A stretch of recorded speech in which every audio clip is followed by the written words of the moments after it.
झूठा पुलिंदा बनाकर भारतीय जनता पार्टी के दबाव में इस तरीके का एक केस खड़ा करके, जिस केस का कोई आधार नहीं है, अब तक कोई सबूत नहीं है, कोई कड़ी नहीं जोड़ पाए हैं। माननीय सर्वोच्च न्यायालय ने पिछले 2 हियरिंग से पहले 5 सवाल पूछे थे इंटरिम बेल को लेके, उस पे एक पर भी वो सर्टिफिकेटरी रिप्लाई नहीं दे पाई।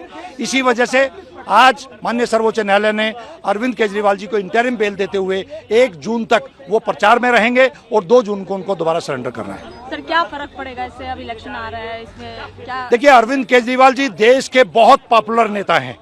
उनका चुनाव प्रचार में शामिल होने के बाद अरविंद केजरीवाल जी का जब प्रचार में वो शरीक होंगे तो जो नरेंद्र मोदी जी की बची खुची साख थी, क्योंकि नरेंद्र मोदी जी ने पिछले 10 साल में कोई काम नहीं किया है, तो अब ये मान के चलें ये प्रचार आंधी के में रूप में कन्वर्ट हो जाएगा। इंडिया अलायंस की बहुत बम्पर जीत होने जा रही है। सुप्रीम कोर्ट ने दिल्ली के मुख्यमंत्री अरविंद केजरीवाल को लेकर बड़ा फैसला सुनाया है। 10 मई को कोर्ट ने फैसला सुनाते हुए सीएम केजरीवाल को लोकसभा चुनाव में प्रचार के लिए 1 जून तक के लिए अंतरिम जमानत दे दी है और हर हाल में 2 जून को सरेंडर करने को कहा है। हालांकि केजरीवाल ने 4 जून को होने वाली मतगणना के 1 दिन बाद 5 जून तक की अंतिम जमानत की मांग की थी, जिसको सुप्रीम कोर्ट ने खारिज कर दिया। सुप्रीम कोर्ट के इस फैसले के बाद आम आदमी पार्टी नेता आतिशी ने कहा कि ये सत्य की विजय है, ये देश की लोकतंत्र की जीत है। बीजेपी ने देश में तानाशाही खड़ा करने के लिए कोई कसर नहीं छोड़ी थी, लेकिन सुप्रीम कोर्ट ने अपने इस फैसले से लोकतंत्र को बचाया है। मैं इस फैसले के लिए सुप्रीम कोर्ट का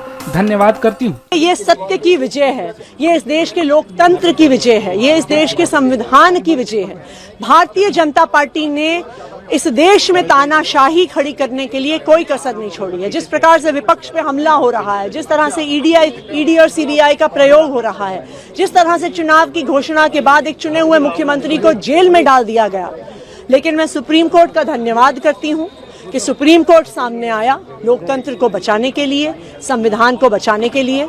और जब जब इस देश में लोकतंत्र और संविधान खतरे में रहा है, सुप्रीम कोर्ट सामने आया है और एक बार फिर से सुप्रीम कोर्ट ने लोकतंत्र को बचाने के लिए जो फैसला लिया है, उसके लिए मैं सुप्रीम कोर्ट का धन्यवाद करती हूँ। साथ ही गोपाल राय ने सुप्रीम कोर्ट के इस फैसले पर कहा कि देश में तानाशाही के खिलाफ चल रही लड़ाई में सीएम केजरीवाल के आने से ये लड़ाई और मजबूत होगी। पूरे देश में इसको लेकर के खुशी की लहर है। दिल्ली के लोगों के दिल में खुशी है, क्योंकि जिस तरह से भारतीय जनता पार्टी की सरकार ने इस देश में तानाशाही का अंधकार युग कायम किया था, लोगों को कोई रोशनी नहीं दिख रही थी। सुप्रीम कोर्ट के इस फैसले ने एक रोशनी की किरण दिखाई है, इसलिए पूरी दिल्ली, पूरा देश उनका शुक्रगुजार है। हम उनका धन्यवाद करते हैं और हमें इस बात का भरोसा है कि देश में जो इस तानाशाही के खिलाफ लड़ाई चल रही है, संविधान और लोकतंत्र को बचाने की लड़ाई चल रही है, अरविंद केजरीवाल जी के बाहर आने से ये लड़ाई और मजबूत होगी और देश ये लड़ाई जीतेगा।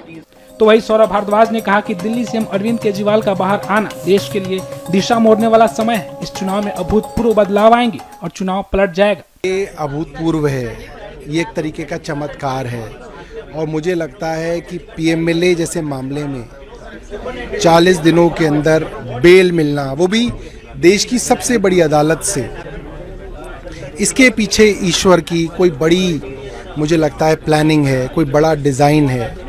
हनुमान जी का, बजरंगबली जी का इसके अंदर सीधा मुझे लगता है कुछ ना कुछ इंटरवेंशन है। और जिस मुहाने पे ये चुनाव खड़ा है कि आज कोई आदमी ये नहीं कह सकता कि चुनाव किस तरफ जाएगा, भारतीय जनता पार्टी की तरफ जाएगा, इंडिया अलायंस की तरफ जाएगा। ऐसे में अरविंद केजरीवाल जैसे आदमी का बाहर आना, जो कि एक एक्सेप्शनल कम्युनिकेटर हैं, वो अपनी बात को साधारण भाषा में जिस तरीके से लोगों के बीच रख सकते हैं, इस तरीके के लोग कम हैं। ऐसे में उनका बाहर आना, कैंपेन करना, मुझे लगता है कि देश के लिए जो है एक दिशा मोड़ने वाला समय रहेगा और इस चुनाव के अंदर अभूतपूर्व बदलाव आएंगे। मुझे लगता है कि चुनाव पलट जाएगा। आपको बता दें कि इस मार्च को दिल्ली के कथित शराब घोटाले मामले में सीएम केजरीवाल को लंबी पूछताछ के बाद ईडी ने गिरफ्तार कर लिया था, जिसके बाद से वे न्यायिक हिरासत में तिहाड़ जेल में बंद थे।